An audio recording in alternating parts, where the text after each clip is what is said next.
उसका गांधार राज जो मेरे पास सर्वप्रथम समर्थन मांगने आएगा।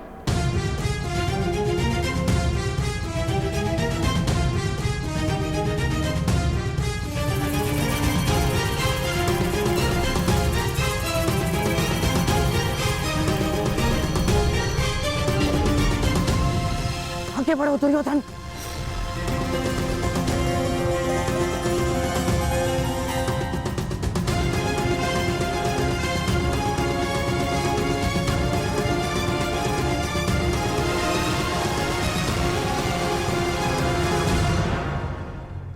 वासुदेव, दोनों पक्ष आपके समक्ष सहायता मांगने आ गए हैं।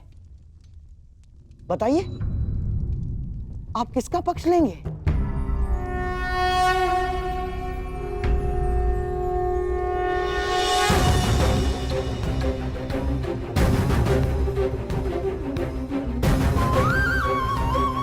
ये विचारों की सहायता नहीं है गांधार राज, ये युद्ध के लिए मांगे जाने वाली सहायता है जो मुझसे नहीं द्वारिका से मांगी जा रही है।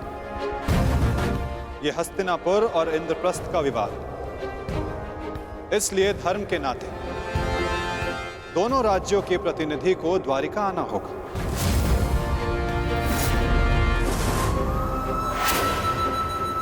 और जो सबसे पहले द्वारिका आकर मुझसे समर्थन मांगेगा वो महाभारत में मुझे अपने साथ खड़ा पाएगा।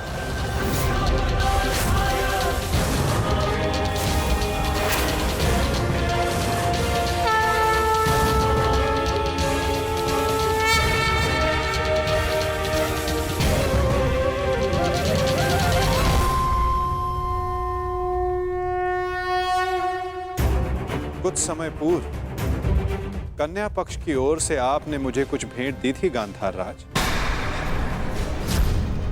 ये भेंट सदैव आपको अपनी पराजय स्मरण कराती रहेगी वासुदेव।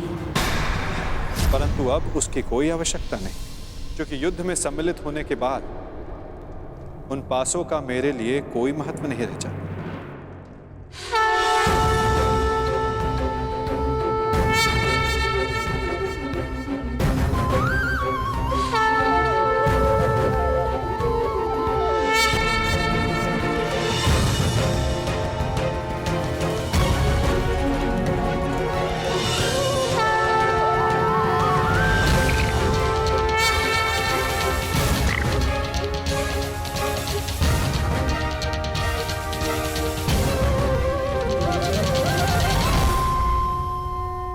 वैसे ये चौसर का खेल नहीं है गांधार राज,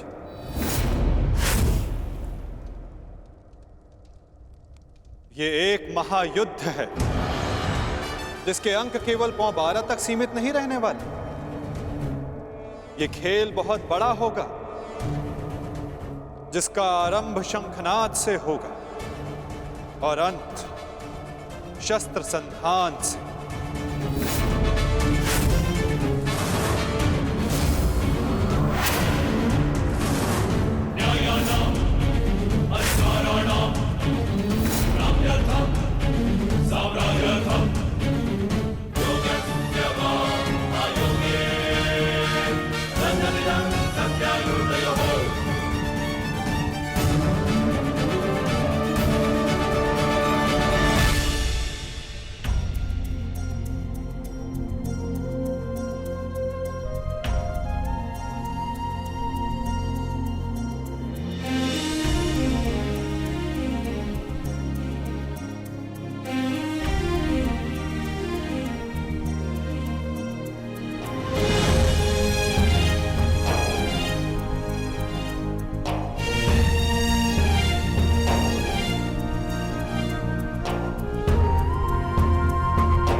सदा प्रसन्न रहना।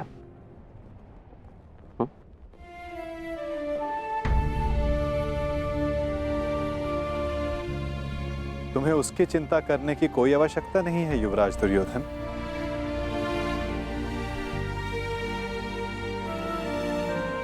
द्वारका में लक्ष्मण वधु बनकर नहीं, पुत्री बनकर प्रेम और सम्मान से रहेगी।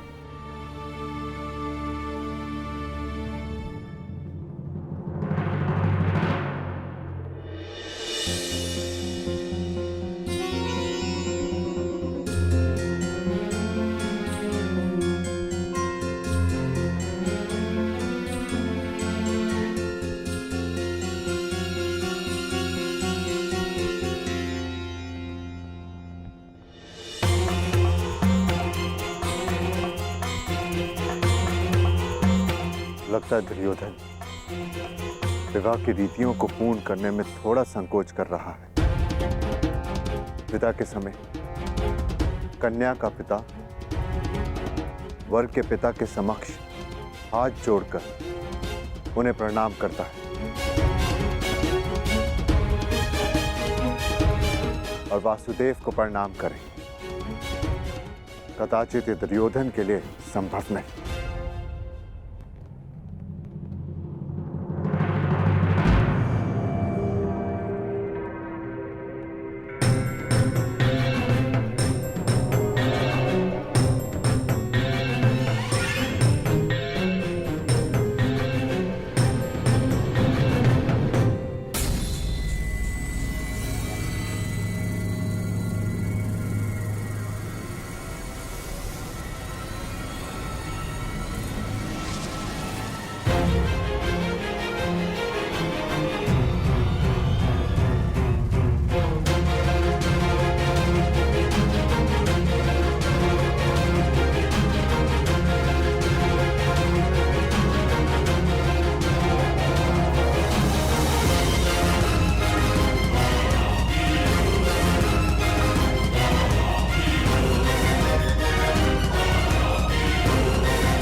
मेरी पुत्री से कोई भूल हो जाए तो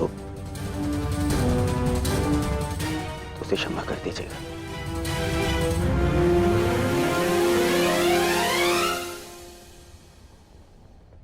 तुम्हें ये कहने की कोई आवश्यकता नहीं दुर्योधन।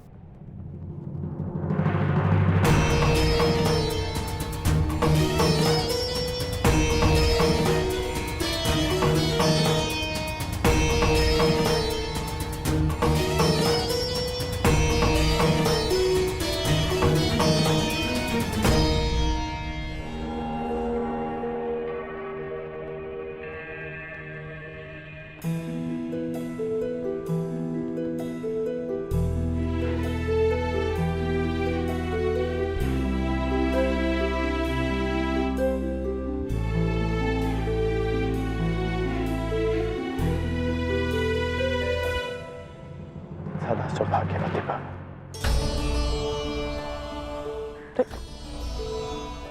ये क्या कर रही हो तुम? मांगने वाले को देने वाले के चरणों में झुकना ही पड़ता है ना काकाश्री। क्या मैं आपसे कुछ मांग सकती हूँ? अवश्य पुत्री। सदैव के भांति पिताश्री का साथ दीजिएगा, उनका ख्याल रखिएगा। आप उनके मित्र हैं, उन्हें समझते हैं। इस समय उन्हें सबसे अधिक आपकी आवश्यकता है काकाश्री। मैं तो सदा तुम्हारे पिता के साथ हूं, परंतु जो तुम्हारे पिता ने किया उस युद्ध में, वस्त्रहरण में, मैं उसे क्षमा नहीं कर पाऊंगा।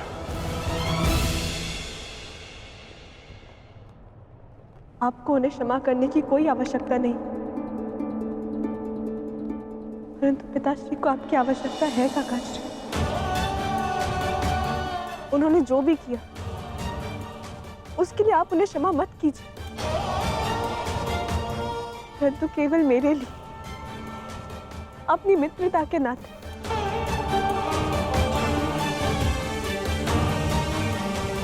उन्हें एक अवसर और दे दीजिए।